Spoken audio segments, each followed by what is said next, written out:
जय श्री कृष्णा। राधे राधे दोस्तों आज मैं आप लोगों को लड्डू गोपाल की एक ऐसी दिल को छू लेने वाली बिल्कुल सत्य लीला कथा सुनाऊंगी जिसे सुनकर आप सभी भावुक हो जाओगे। दोस्तों, जो भक्त लड्डू गोपाल की सच्चे दिल से सेवा करते हैं, लड्डू गोपाल को अपने परिवार का सदस्य मानकर उनसे प्रेम करते हैं, आज इस लीला कथा को सुनने के बाद उनकी आंखों में जरूर आंसू आएंगे। बाल गोपाल के लिए उनका हृदय तड़प उठेगा और अपने छोटे से कन्हैया के लिए उनके मन में भक्ति श्रद्धा कई गुना बढ़ जाएगी। दोस्तों, चाहे वो महिला हो या पुरुष, शादी के बाद उनकी एक ही ख्वाहिश होती है कि उनके घर भी एक छोटा सा बच्चा हो, उन्हें माता पिता होने का सुख मिले। फिर जब उन्हें यह सुख नहीं मिल पाता तो उन्हें समाज के तरह तरह के ताने सुनने पड़ते हैं। कई बार तो ऐसा भी देखा गया है कि कुछ समय के बाद उनके खुद के परिवार वाले ही उनका साथ छोड़ देते हैं। तब समाज, नाते, रिश्तेदार, पड़ोसी यह नहीं सोचते कि जिस दंपति को संतान सुख नहीं मिला है, जो इस सुख से वंचित हो गए हैं, उनके दिल पर क्या बीत रही होगी, उन्हें कितना दुख हो रहा होगा, उनकी मानसिक स्थिति कैसी होगी। पर वही समाज के लोग उन्हें तरह तरह के सलाह देने से, ताने देने से, उलाहने देने से पीछे नहीं हटते। जरा सोच कर देखिए, फिर इस संसार में हमारा अपना कौन है? ऐसे नाते, रिश्तेदार, पड़ोसी जो समय के साथ अपनी धाराएं बदल लेते हैं, अपने विचार बदल लेते हैं, या फिर हमारे ठाकुर जी जो इस कलयुग में भी अपने भक्तों के उद्धार के लिए हर एक विकट परिस्थिति में अपने भक्तों के साथ होते हैं। तो फिर क्या एक भक्त को समाज के बारे में सोचना चाहिए या फिर वही समय उन्हें अपने ठाकुर जी के चिंतन में लगाना चाहिए? इस समाज के उलाहनों से दुखी होने की कोई आवश्यकता नहीं है, क्योंकि यह तो आपको तब भी ताना मारेंगे जब आप ठाकुर जी की भक्ति करेंगे। ऐसे बहुत सारे किस्से हैं जो मैं आप लोगों को किसी और वीडियो में अवश्य सुनाऊंगी, पर आज की यह लीला कथा सुनकर आप यह समझ पाओगे कि हम इस संसार से बेवजह मोह लगाए बैठे हैं। यहाँ हमारा कोई अपना नहीं है। अगर कोई अपना है तो वो बस भगवान श्री कृष्ण, हमारे लड्डू गोपाल हैं। दोस्तों, वीडियो को पूरा अंत तक अवश्य सुनिएगा। आशा करती हूँ आज की यह लीला कथा आपके हृदय को स्पर्श करेगी। दोस्तों, आज की यह लीला कथा हमारे साथ शेयर की है लखनऊ में रहने वाली सरोज प्रधान जी ने। सरोज जी से मेरी बात उनके पड़ोस में रहने वाले पुष्पांजलि जी ने करवाई। पुष्पांजलि जी कहती हैं कि मैं आपके चैनल पर प्रतिदिन लड्डू गोपाल की सत्य लीला कथाएं सुनती हूँ, जो मुझे बहुत अच्छी लगती है। हर एक लीला कथा मेरे हृदय को स्पर्श करती है। तो सबसे पहले पुष्पांजलि जी, आपका बहुत बहुत धन्यवाद। और दोस्तों, क्योंकि सरोज जी इंस्टाग्राम यूज नहीं करती, इसलिए पुष्पांजलि जी ने सरोज जी से मेरी बात करवाई थी। सरोज जी कहती हैं कि मेरी उम्र लगभग 56 वर्ष है। मेरी शादी को 22 साल हो गए हैं। मेरा मायका बनारस में है। शादी से पहले मुझे लड्डू गोपाल की सेवा के बारे में ज्यादा जानकारी नहीं था, न ही मैंने कभी सोचा था कि मैं अपने घर विराजित कर उनकी सेवा करूंगी। मेरी शादी लखनऊ में हुई, इसलिए मैं शादी के बाद अपने ससुराल लखनऊ में रहने लगी। मेरे ससुराल में बहुत बड़ा परिवार था। मेरे हस्बैंड 3 भाई थे, जिनमें मेरे हस्बैंड सबसे छोटे थे। सभी की शादियाँ हो चुकी थी, सभी के बच्चे हो चुके थे, पर मेरे ससुर जी नहीं थे। मेरी सासू माँ थी, पर उनकी भी काफी उम्र हो चुकी थी। मेरे दोनों जेठ जी और मेरे हस्बैंड सभी सरकारी विभाग में नौकरी करते हैं। हमारा परिवार धन संपत्ति से परिपूर्ण था। हमें किसी चीज की कमी नहीं थी, क्योंकि मेरा मायका बहुत ज्यादा अमीर नहीं था। मैं मध्यम वर्गीय परिवार से थी। मेरी शादी इतने बड़े परिवार में हुई है, यह सोचकर मैं बहुत खुश थी। मेरे मायके वाले भी बहुत खुश थे। पर किसे पता है कि हमारी जिंदगी हमें अगले ही पल किस राह में लेकर जाए, हमारे जीवन में कब कैसा समय आ जाए, यह हम में से किसी को भी नहीं पता। शादी के कुछ महीनों तक सब कुछ बहुत अच्छा था। मैं खुशी खुशी अपना जीवन व्यतीत कर रही थी, पर आने वाले समय में मेरे जीवन में तूफान आने वाला है, मेरी सारी खुशियाँ छीनने वाली है, यह मैंने कभी सोचा भी नहीं था। अक्सर हमारे समाज में यह देखा जाता है कि शादी के कुछ महीनों के बाद लड़कियों से यह सवाल करने लगते हैं कि तुम खुशखबरी कब दे रही हो। ठीक वैसे ही मेरे साथ भी हुआ। शादी के कुछ महीने बीतते ही मेरी सासू माँ मुझसे सवाल करने लगी। वो मुझसे कहने लगी कि बहू, हमारे घर में किसी चीज की कमी नहीं है। मैंने अपने तीनों बच्चों की शादी भी कर दी। दोनों बेटों ने मुझे पोते पोती दिखा दिए। अब मेरे जीवन में बस एक ही आस है, मुझे अपने छोटे बेटे की संतान देखनी है। इस पर विचार करो और जल्द ही हमें खुशखबरी दो। सरोज जी कहती हैं कि मैं और मेरे पति ने यह सोच रखा था कि जब होना होगा तो हो जाएगा। हमने इस बात को ज्यादा गंभीरता से नहीं लिया। ऐसे ही समय बीतते गए। शादी के 1.5 साल बीत गए, पर मैं अभी भी गर्भवती नहीं हुई थी। अब हमारे लिए यह चिंता का विषय था। दिन प्रतिदिन मेरी सासू माँ की उम्मीदें बढ़ती जा रही थी। वो बार बार मुझसे इस बारे में बात करती थी। मुझे बिल्कुल भी अच्छा नहीं लगता था। अब तो हमारे आस पड़ोस के लोग और नाते रिश्तेदार भी सवाल किया करते थे कि बहू खुशखबरी कब दे रही हो, खुशखबरी कब दे रही हो। मैं और मेरे पति बहुत इलाज करवाए, हर एक डॉक्टर को दिखाया, जिसने जहाँ कहा हम वहाँ गए, मंदिरों में मन्नतें मांगी, पर हमें संतान सुख नहीं मिल पा रहा था। हम दोनों बहुत दुखी रहने लगे और हमारी वजह से मेरी सासू माँ भी बहुत दुखी रहती थी। उनकी बस एक ही चाह थी, वो हमारे संतान को देखना चाहती थी, पर हम क्या करते, हमारे हाथ में कुछ भी नहीं था। भगवान के आगे मैं खूब रोती थी, अलग अलग मंदिरों में दर्शन करने जाती थी, गरीबों को दान करती थी, सबसे आशीर्वाद लेती थी, चाहे लड़का हो या लड़की, हमें इससे कोई फर्क नहीं पड़ता। बस भगवान हमें एक संतान दे दे जो हम दोनों पति पत्नी को माता पिता होने का सुख दे सके और मेरी सासू माँ की इच्छा पूरी हो सके। मेरी शादी को 3 साल बीत गए थे, पर अभी भी मैं गर्भवती नहीं हुई थी। अब तो मेरे दोनों जिठानी भी मुझे ताना दिया करती थी। जब भी उनसे मेरी थोड़ी भी कहा सुनी हो, वो मुझे बांझ कह देती थी, जो मुझे बहुत बुरा लगता था। मेरा हृदय कचोट देता था। मेरे ससुराल में अगर मुझे कोई अपना लगता था तो वो बस मेरी सासू माँ है, जो हर एक पल, हर एक सुख दुख में मेरे साथ खड़ी रहती थी, मुझे हमेशा सांत्वना देती थी, मेरे लिए पूजा पाठ करवाती थी, मंदिरों में जाकर प्रार्थना करती थी। पर एक समय पर भगवान ने उन्हें भी हमसे छीन लिया। मेरी सासू माँ की मृत्यु हो गई। मेरे सासू माँ के जाने के बाद मैं बहुत दुखी हो गई थी।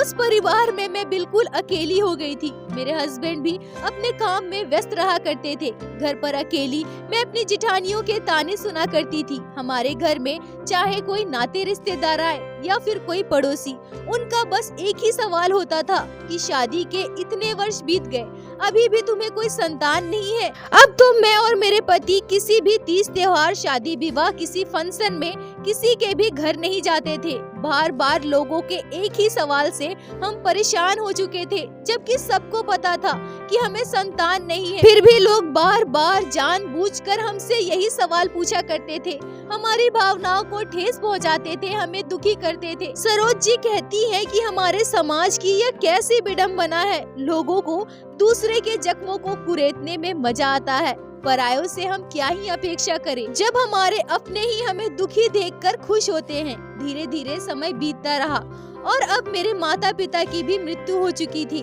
जैसे लगभग हर एक परिवार में होता है। मेरे माता पिता के मृत्यु के बाद मेरे मायके वालों से मेरा रिश्ता लगभग खत्म हो चुका था। सभी अपने अपने जीवन में व्यस्त थे। मैं और मेरे पति बिल्कुल अकेले हो चुके थे। अब मैं और मेरे पति बिल्कुल अकेले हो चुके थे। मेरे दोनों जेठ जी अपने परिवारों के साथ अलग हो गए थे।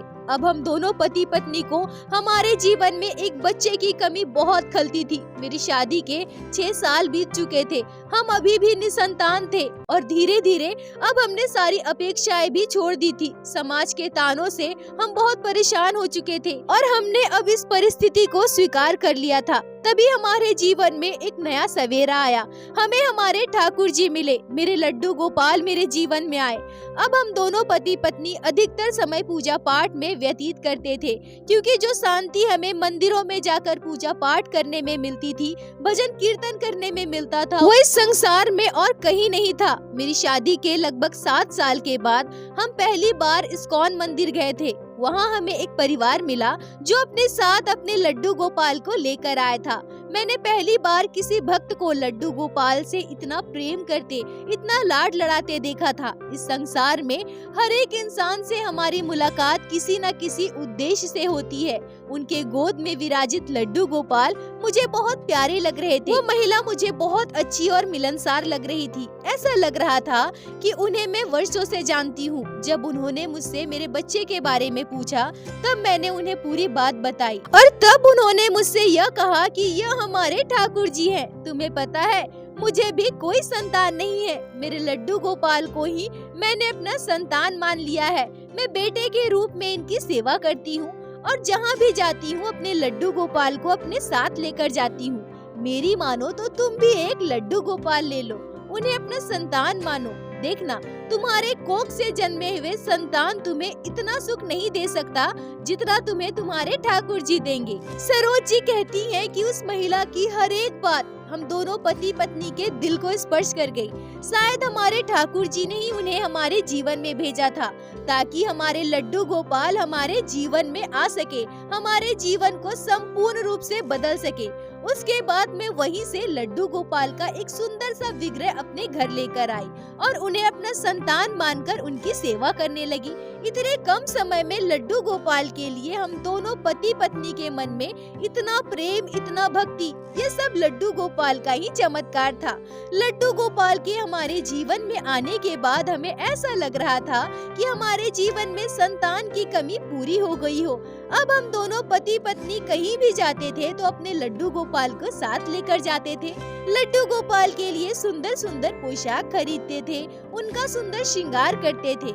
ऐसे ही समय बीत रहा था। पर कुछ समय के बाद हमारे आस पड़ोस, नाते रिश्तेदार और हमारे जेठ जेठानियों में यह बात फैल गई कि लड्डू गोपाल को पुत्र मानकर हम उनकी सेवा कर रहे हैं। सरोज जी कहती हैं कि पता नहीं हमारे समाज की यह कैसी विडंबना है। लोग दूसरों को नीचा दिखाने के लिए किसी भी हद तक चले जाते हैं, भगवान का मजाक उड़ाने से भी पीछे नहीं हटते। अब सब हमें पता नहीं क्या क्या कहने लगे। सभी यह तक कहते थे कि संतान नहीं होने की वजह से हम दोनों पागल हो गए हैं। भगवान की पूजा तो हम सभी करते हैं, पर भगवान की मूर्ति को संतान मान लेना यह पागलपन नहीं तो और क्या है। कई लोगों ने मेरे हस्बैंड से तो यह भी कहा कि तुम तो इतने पढ़े लिखे हो, इतने बड़े अफसर हो, फिर भी तुम ऐसे अंधविश्वास के काम कर रहे हो। हमें तो विश्वास ही नहीं होता। मेरी जेठानियाँ मुझ पर बहुत हंसती थी और सबसे ज्यादा दुख तो मुझे इस बात का होता था कि जब वो अपने बच्चों को मेरे पास आने से रोकती थी, उन्हें लगता था कि मैं बांझ हूँ, उनके बच्चों के लिए मैं अशुभ हूँ। वर्षों से लोगों के ताने सुन सुनकर मैं बिल्कुल टूट चुकी थी। मैं बहुत रोती थी। मेरे जेठ जेठानियों का तो यहाँ तक कहना था कि तुम भगवान की मूर्ति को कितना भी अपना संतान मान लो, पर जीवन के अंतिम समय में तुम्हारा सहारा कौन बनेगा, तुम्हारी सेवा कौन करेगा। पर हम दोनों पति पत्नी यह मान चुके थे कि अब हमारे लड्डू गोपाल ही हमारे संतान हैं। सरोज जी कहती हैं कि ऐसे ही समय बीतने लगे, वर्षों बीत गए। हम दोनों पति पत्नी लड्डू गोपाल की सेवा बिल्कुल एक माता पिता की तरह करते थे और हमेशा अपने लड्डू गोपाल की छोटी छोटी लीलाओं को अनुभव भी करते थे। पर इसी बीच हमारे जीवन में एक अद्भुत घटना घटी। लड्डू गोपाल को हमारे घर आए हुए लगभग 3 वर्ष हो चुके थे। अप्रैल या मई का महीना था, मुझे ठीक से याद नहीं है। हम तीनों देवरानी जेठानी अलग रहते थे, पर हमारा मकान एक ही था। एक ही बिल्डिंग में हम अलग अलग फ्लोर में रहते थे और उस समय हमारे आस पड़ोस लगभग सभी के घरों के बच्चों को चेचक हुआ था और मुझे एक दिन पता चला कि मेरे देवरानी जेठानी दोनों के बच्चे को चेचक हो गया है। सरोज जी कहती हैं कि हमारे यहाँ यह रिवाज है कि अगर घर में किसी को भी चेचक हो जाए तो उस घर में पूजा पाठ बंद हो जाता है। ऐसा कहा जाता है कि घर में माता रानी आई है, फिर हम दूसरे देवी देवता की पूजा अर्चना नहीं कर सकते हैं।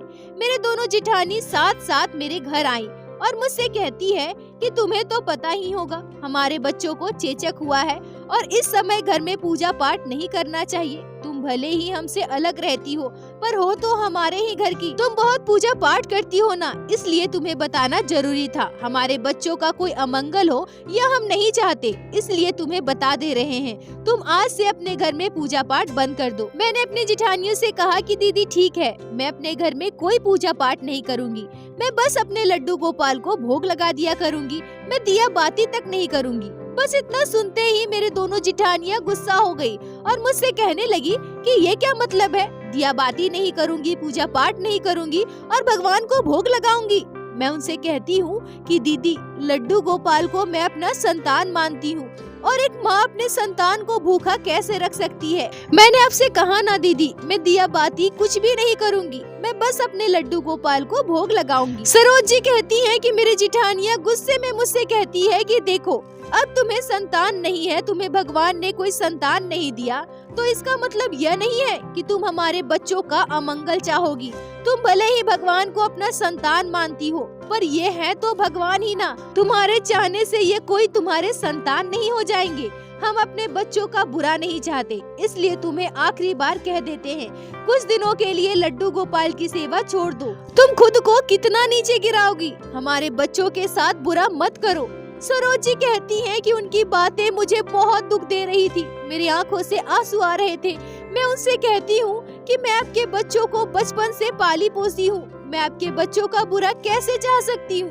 भले ही अब आप अपने बच्चे को मुझसे मिलने नहीं देती, आपको ऐसा लगता है कि मैं बांझ हूँ, मैं आपके बच्चों के लिए शुभ नहीं हूँ, पर मेरे ठाकुर जी जानते हैं, मेरे लड्डू गोपाल को सब पता है। मैंने कभी सपने में भी आपके बच्चों का बुरा नहीं चाहा, और मैं बांझ नहीं हूँ दीदी। मैं अपने लड्डू गोपाल को अपना संतान मानती हूँ। जैसे आपके लिए आपके बच्चे हैं ना, वैसे ही मेरे लिए मेरे लड्डू गोपाल है। मुझे माफ कर दीजिए दीदी, मैं अपने बच्चे को भूखा नहीं रख सकती। सरोज जी कहती हैं कि मेरा इतना कहते ही मेरे दोनों जिठानियां मुझसे बहुत लड़ाई झगड़ा करने लगी, मुझे तरह तरह की बातें सुनाने लगी, मुझे बार बार बांझ कहने लगी। उनका बस यही कहना था कि मुझे भगवान ने कोई संतान नहीं दी है, इसलिए मैं उनसे जलती हूँ, उनके बच्चों का बुरा चाहती हूँ, और मैं ऐसा चाहती हूँ कि उनके बच्चों के साथ कुछ बहुत बुरा हो जाए। सरोज जी कहती है कि मैं अपनी तरफ से उन्हें समझाने की बहुत कोशिश कर रही थी, पर वो दोनों जैसे मेरे दुश्मन बन चुके थे।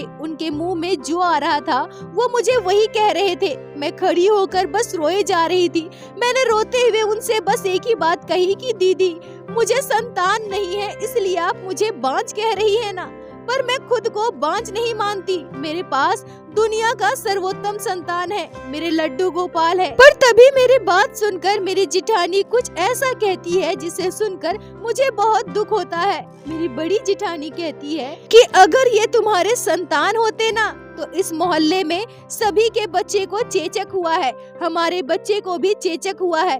फिर तुम्हारे लड्डू गोपाल अगर तुम्हारे संतान होते तो इन्हें भी आज चेचक होता, फिर तुम शायद हमारे दर्द को समझ पाती। पर तुम कैसे समझोगी, भगवान की मूर्ति को अपना संतान मानकर बैठी हो, पर असल में ये है तो भगवान ही ना, तुम्हारे संतान नहीं।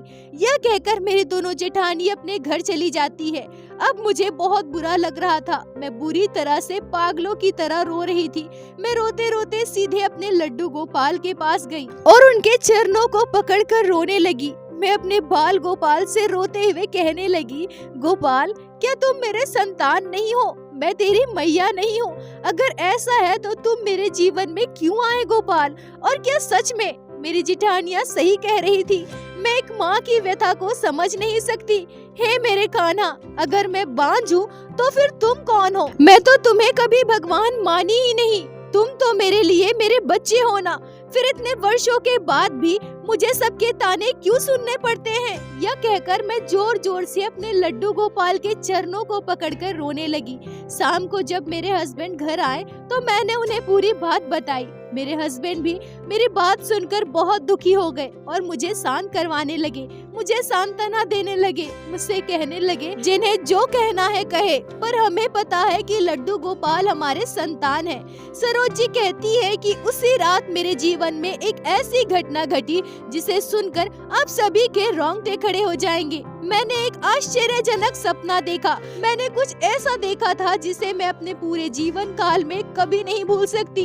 मैं अपने सपने में देखती हूँ कि मेरे छोटे से लड्डू गोपाल अपने सिंहासन पर बैठे हैं और मैं अपने लड्डू गोपाल के पास ही बैठकर रो रही हूँ। तभी मैं क्या देखती हूँ कि मेरे लड्डू गोपाल अचानक से बोल पड़ते हैं। मेरे कान्हा मुझसे कहते हैं, मैया, ओ मैया, तू रो रही है मैया, मेरी ओर देखना मैया। सरोज जी कहती है कि इतना सुनते ही मेरे आंसू अपने आप रुक जाते हैं। मैं तुरंत अपने लड्डू गोपाल की ओर देखती हूँ और जैसे ही मैंने अपने कान्हा की ओर देखा, मेरी आंखें खुली की खुली रह गई। मुझे बहुत तकलीफ हो रही थी। मैं देखती हूँ कि मेरे लड्डू गोपाल का पूरा विग्रह गोल गोल फोड़े फुंसियों से भर चुका है। मैं सपने में ही इस दशा को देखकर आश्चर्य हो गई। मुझे समझ में नहीं आ रहा था कि ये क्या हो गया, मेरे लड्डू गोपाल के विग्रह को यह क्या हो गया है। तभी मैं अपने लड्डू गोपाल के श्रीमुख की ओर देखती हूँ और देख पाती हूँ कि मेरे बाल गोपाल की दोनों आँखों से अश्रुधारा बह रहे हैं। तभी मेरे लड्डू गोपाल रोते हुए बोल पड़ते हैं, तू मेरी मैया है ना, देखना मैया देखना, तेरे लाला को चेचक हुआ है। जैसे बाकी मैया अपने बच्चे का चेचक होने पर ध्यान रख रही है, तू मेरा ध्यान क्यों नहीं रखती मैया? मैं भी तो तेरा बच्चा हूँ ना, तेरा संतान हूँ ना। मुझे भी चेचक हुआ है मैया, मुझे बहुत दर्द हो रही है। अब तू भी अपने बच्चे के दर्द को महसूस कर मैया। बाकी की माँ की तरह तू भी मेरी सेवा कर, मेरा ध्यान रख। मैं तेरा लल्ला हूँ ना मैया, तू रो मत मैया। सरोजी कहती है कि मैं चुपचाप बैठी अपने लड्डू गोपाल की सारी बातें सुन रही थी। मेरा शरीर जैसे जम चुका था। अपने लड्डू गोपाल की उस दशा को देखकर मेरी आंखों से आंसू बह रहे थे। मेरे बाल गोपाल का पूरा विग्रह फोड़े फुंसियों घाव से भरा हुआ था। मेरे बाल गोपाल रो रहे थे। एक माँ की तरह मैं अपने बच्चे के दर्द को महसूस कर पा रही थी। और मैं अपने बच्चे अपने लड्डू गोपाल से कुछ कह सकूं, उससे पहले ही अचानक से मेरा सपना टूट गया। मैं उठकर बैठ गई। मेरा हाथ पैर ठंडा हो चुका था। मेरी आंखों से बस आंसू बह रहे थे। मैंने तुरंत अपने हस्बैंड को जगाया और उन्हें पूरी बात बताई। मैं दौड़कर अपने घर की मंदिर की ओर भागने लगी। रात के 2 बज रहे थे। मेरे बाल गोपाल अपने स्थान पर सोए हुए थे। मैंने तुरंत अपने लड्डू गोपाल को गोद में उठाया और उनके पूरे विग्रह पर हाथ फेरने लगी। मुझे ऐसा लग रहा था जैसे मेरे लड्डू गोपाल तकलीफ में है। मेरे बाल गोपाल को दर्द हो रहा है। एक माँ की तरह मैं तड़प रही थी। अपने बच्चे के दर्द को, तकलीफ को मैं बिल्कुल भी सहन नहीं कर पा रही थी। सरोज जी कहती हैं कि उस वक्त इस तरह से पागलों की तरह मैं रो रही थी कि मेरे हस्बैंड भी मुझे संभाल नहीं पा रहे थे। मैं यह समझ गई थी कि दुनिया मुझे जितने ताने देती है, मेरी जेठानी ने आज मेरे साथ जिस तरह का व्यवहार किया है, शायद इसी वजह से मेरे लड्डू गोपाल मेरे सपने में आकर एक माँ के दर्द का अनुभव मुझे करवाए, एक पुत्र की तरह मुझे अपना दर्द बताया। अगले दिन सुबह सुबह मैंने अपने लड्डू गोपाल को ठीक उसी तरह से नीम के पत्तों पर लिटाया जिस तरह से चेचक होने पर लिटाया जाता है। उस दिन से मैं लड्डू गोपाल की सेवा उसी तरह से करने लगी जैसे चेचक होने पर किया जाता है। मैं अपने लड्डू गोपाल को नीम के पत्तों पर सुलाती थी, नीम के पत्तों से हवा करती थी। अपने लड्डू गोपाल के पूरे शरीर पर चंदन का लेप लगाती थी जिससे मेरे बाल गोपाल को थोड़ी ठंडक मिल सके।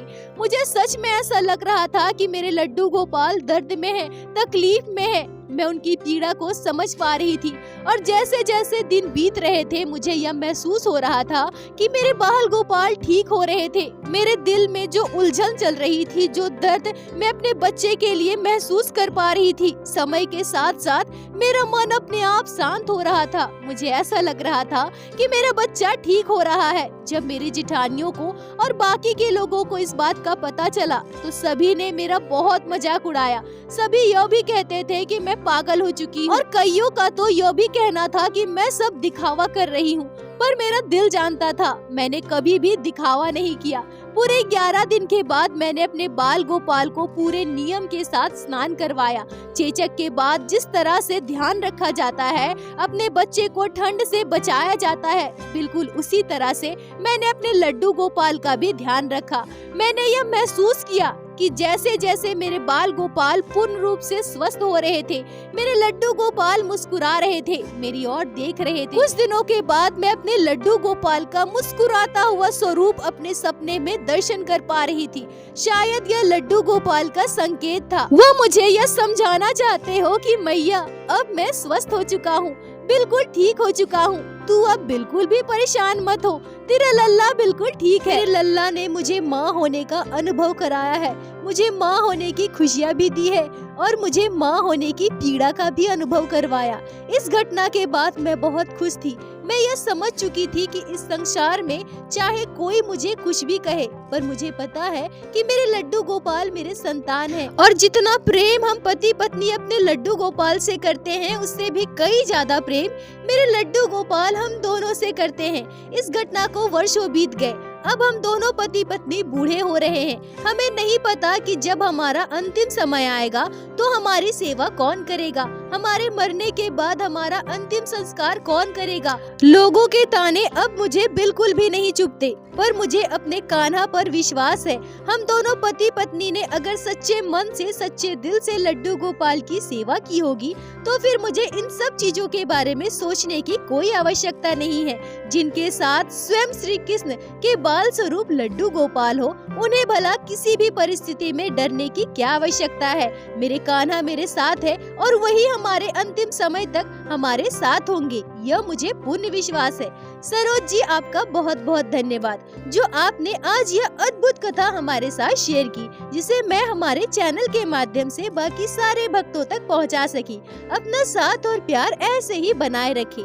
दोस्तों, यह घटना सच में रोंगटे खड़े कर देने वाली है। हमारे लल्ला अपनी माँ को माँ होने का दर्द महसूस करवाने के लिए इस रूप में प्रकट हो गए कि उन्हें चेचक हुआ है और उसी अवस्था में अपनी मैया से सेवा ली और अंततः स्वस्थ होकर अपनी माँ को खुशी का अनुभव भी करवाया। सच में हमारे लड्डू गोपाल अपने भक्तों से कितना प्रेम करते हैं। इसलिए दोस्तों, सच्चे दिल से बाल गोपाल की सेवा कीजिए, उनसे प्रेम कीजिए और सबसे महत्वपूर्ण बात कि उन पर विश्वास रखिए। देखना दोस्तों, आपके लड्डू गोपाल हमेशा आपके साथ होंगे। और एक बार मेरे साथ प्रेम से कहिए, बोलो बाके बिहारी लाल की जय, लड्डू गोपाल की जय, जय जय श्री राधे।